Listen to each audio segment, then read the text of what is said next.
দেখতে পারে নর্তুকি মায়ার নাচ,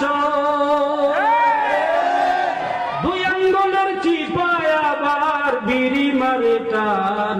ওরা কিসের মুসলমান, ওরা কিসের মুসলমান, বলো কিসের মুসলমান?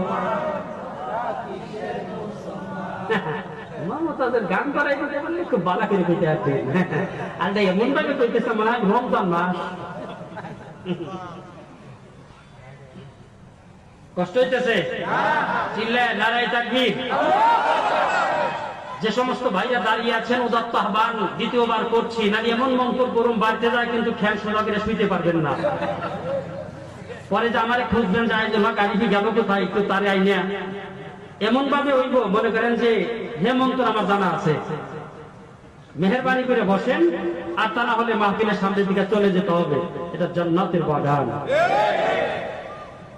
কোরআনের মাহফিল। এটা শ্রদ্ধা করতে হবে, সম্মান করতে হবে, আজমতের সাথে বয়ান শুনতে হবে।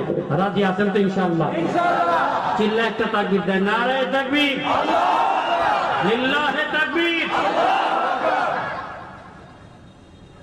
আমি যে আয়াতে কারিমা তেলাওয়াত করেছি, আয়াতকে সামনে রেখে সংক্ষিপ্ত পরিসরে বয়ান করার চেষ্টা করব।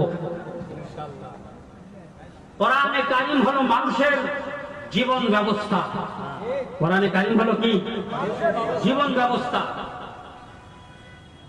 কোরআন এটা হচ্ছে আল্লাহ পাকের প্রদত্ত একটি শ্রেষ্ঠ নিয়ামতের ভিতরে একটি নিয়ামত। উম্মতে মুহাম্মাদীকে আল্লাহ পাক হাজারো নিয়ামতের ভিতরে তিনটি নিয়ামত সর্বশ্রেষ্ঠ নিয়ামত দান করেছেন।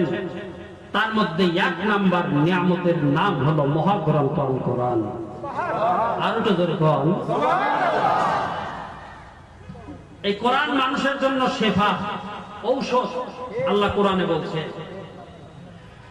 ওয়ানুনাজ্জিলু মিনাল কুরআনি মা হুয়া শিফাউ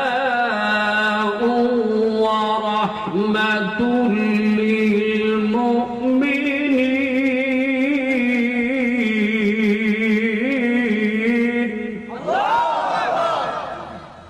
আল্লাহ বলেন, আমি কোরআন নাযিল করেছি মুমিন মুত্তাকিদের জন্য ঔষধ স্বরূপ। কোরআনের ভিতরে যাবতীয় ঔষধ আল্লাহ রাব্বুল আলামিন রেখে দিয়েছেন। সুরকান সুবহানাল্লাহ। কেমন ঔষধ? যে একটা ট্রিটমেন্ট না দিলেও তো বুঝবেন না।